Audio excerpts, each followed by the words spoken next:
En Zouglou, ça réussit toujours. La position de la coalition des plateformes et des partis politiques de l'opposition, vous vous en souvenez, à l'annonce des pseudo-résultats de ce scrutin, demeure sans équivoque. En effet, pour nous, ce pouvoir, issu d'une élection rejetée par les électeurs et organisé en violation de la Constitution, ce pouvoir est illégitime et illégal.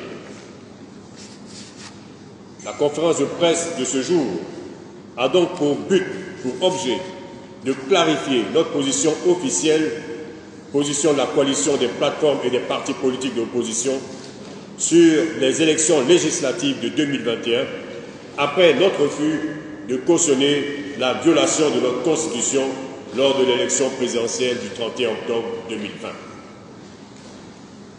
Le RHDP, sous le prétexte de la rentrée parlementaire et faisant fi de l'ordonnance prise à cet effet, laquelle assure la continuité parlementaire, a décidé d'organiser les élections législatives dans la précipitation en vue de légitimer son pouvoir en pariant sur un boycott de l'opposition. Une telle situation lui offrirait un boulevard pour contrôler l'ensemble des pouvoirs, orchestrer une mainmise totale sur notre pays, ses institutions et son peuple. Le but, et vous conviendrez avec moi, d'une telle manœuvre est de consolider et de perpétuer l'état de non-droit en érigeant ces dérives antidémocratiques manifestes en principe de gouvernance. Que faire donc face à cette situation? Laisser le RHDP réussir cette autre hold-up électorale ou engager des discussions pour obtenir des concessions minimales pour des élections transparentes et montrer sur le terrain que le RHDP, s'il ne triche pas, est extrêmement minoritaire. Mesdames et messieurs les médias, la coalition des plateformes et des partis politiques de l'opposition est allée à ce dialogue politique animé d'une bonne foi et fermement résolu à œuvrer à la décrispation du climat sociopolitique en vue de créer les conditions d'une élection apaisée et d'une thème véritable et durable. Malheureusement, en début du discours introductif prometteur et rassurant du Premier ministre, le dialogue politique initié par le pouvoir n'a pas abouti aux résultats escomptés. C'est pourquoi la coalition des plateformes et des partis politiques d'opposition a différé la signature du rapport final du dialogue politique, laissant ainsi la porte ouverte à la poursuite des discussions.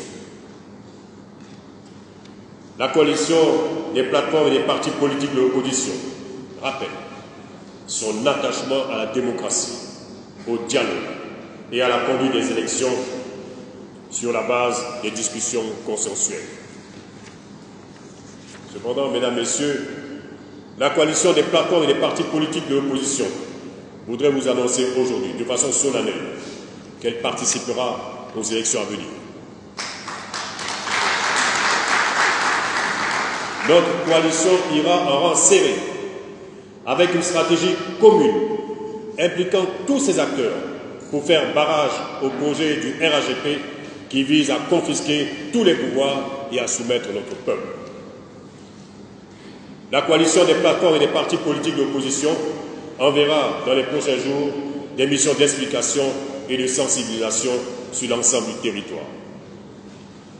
La coalition des plateformes et des partis politiques d'opposition invite le gouvernement et les institutions concernées à poursuivre le dialogue, la négociation, afin que l'ensemble des questions abordées trouvent des solutions pour des élections transparentes, crédibles et apaisées. Enfin, la coalition des plateformes et des partis politiques de l'opposition demande aux militantes, aux militants, aux sympathisants, ainsi qu'au valeureux peuple de Côte d'Ivoire de se mobiliser pour participer massivement aux élections législatives.